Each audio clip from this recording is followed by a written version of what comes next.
大家好, I'm Nathan Rich, aka 火锅大王. You know, sometimes in life, people do the right thing for the wrong reasons. And sometimes people do the wrong thing for the right reasons. It's hard out there in the world with so much passion and with so many worldviews. But every now and then, we get to see someone do the right thing accidentally. Those moments are near and dear to my heart. I'm talking, of course, about the very top China news story today. The lady who called the BBC fake news.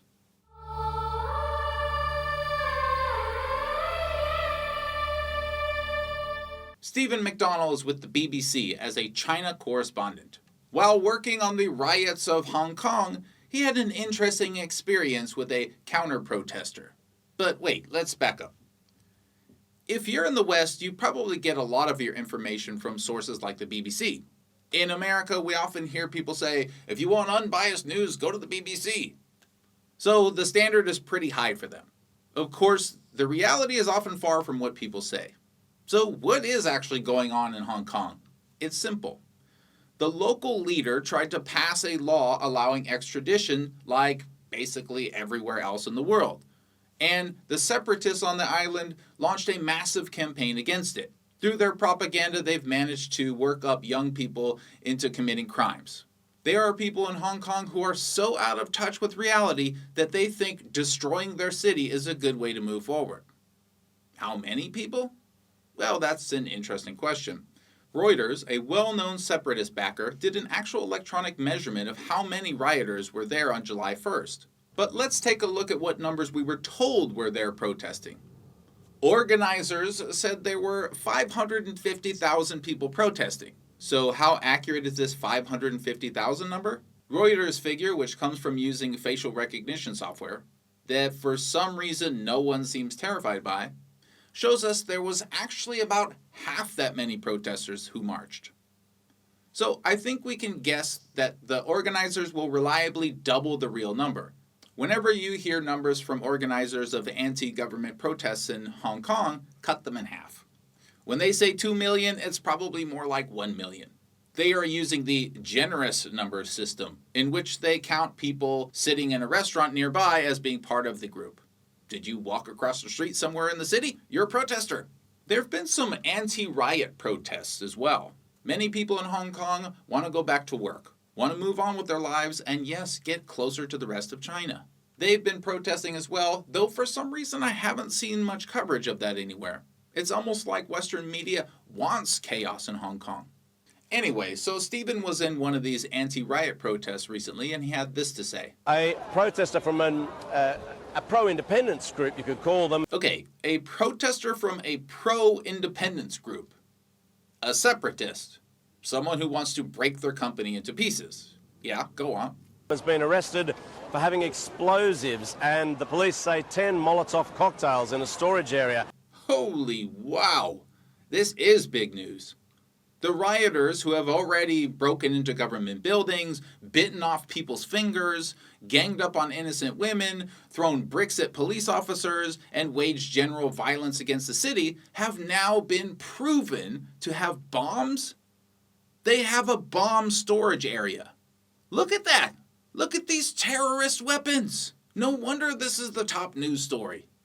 But why is the title of this story, Pro-China Hong Kong Protester Calls BBC Reporter Fake News? I mean, shouldn't the title be Anti-China Separatists Arrested for Having Bombs, Knives, and Molotov Cocktails? No? How about Public Calls Anti-China Bombers to be Labeled Terrorist Organization? No? Nothing? If the big story here, according to the BBC, is that someone called them fake news, and not that these people have explosives, that kind of sounds like, well, like fake news, don't you think? Maybe as usual, I'm just exaggerating. I mean, the rest of what he says is going to show that the BBC is straight down the middle, unbiased news. Not at all fake. Now this will fuel the criticism in certain circles that Hong Kong's political crisis is moving into a new, potentially more violent phase. And we saw that last weekend, and we may see it again tomorrow when there'll be a much larger rally than this in favour of democracy. Dear God, there's already so much to unpack here. So what he just told me is that the concern about the anti-China terrorists is not that they want to burn down buildings, potentially killing people. It's not that they want to destroy their city or that they have now shown the world that what I've been saying all along is true. They want violence. No, according to the BBC, the concern is that this will fuel criticism of them. Why is it bad to criticize anti-China terrorists? Unless, of course, you're saying that the BBC is on their side. If you're saying that the BBC wants more violence, then it all makes sense.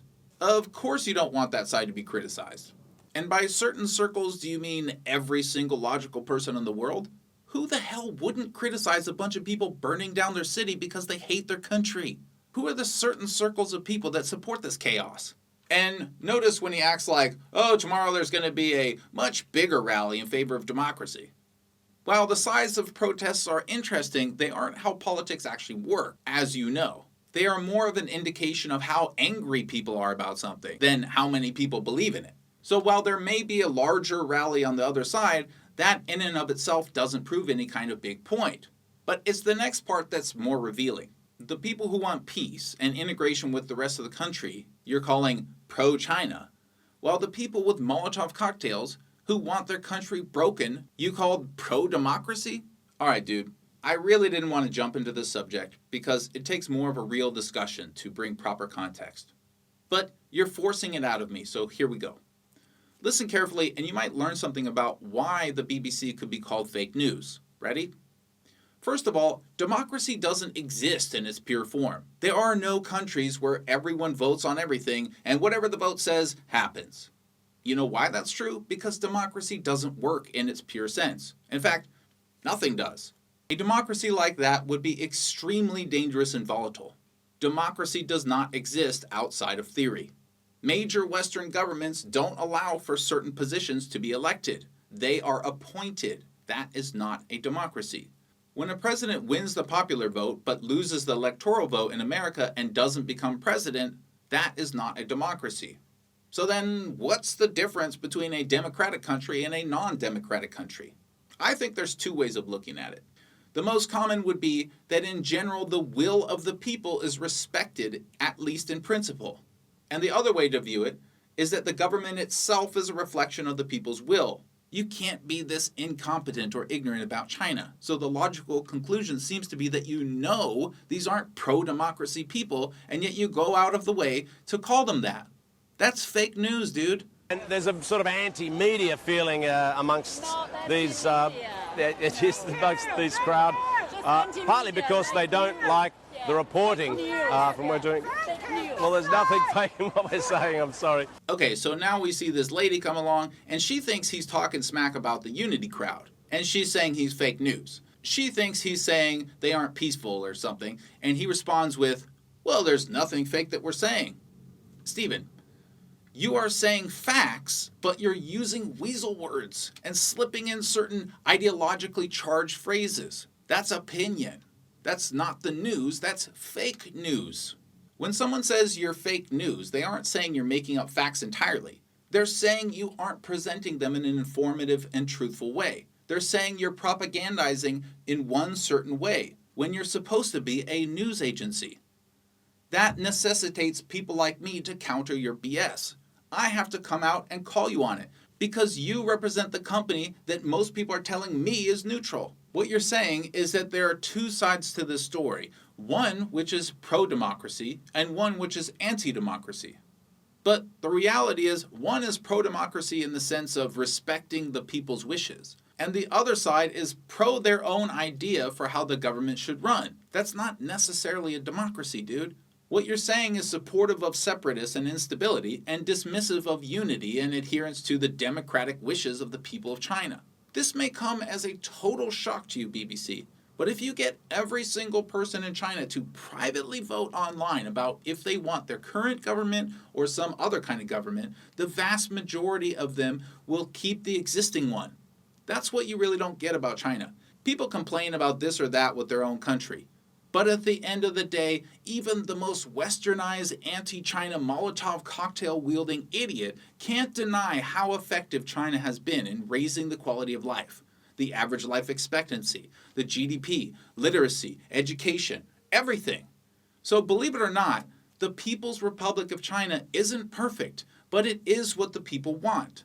The burden of proof is on you to prove to me why a million people, or however many the real number is, protesting, rioting, burning things down, is democratic. Until then, calling it such does nothing but show that when it comes to China, you are fake news. This lady may have misunderstood what you were talking about, but she still accidentally nailed it. Stephen, I don't know anything about you, and you seem like a nice guy. Take a long and hard look at how you're portraying these things and let me know if you see what I'm talking about. Because what I see is that this is not journalism, it's activism. And it's not even activism that supports the people. It's activism that supports a small minority of people that have a violent crust. That's not democracy. So what is it? Thanks everyone. 谢谢。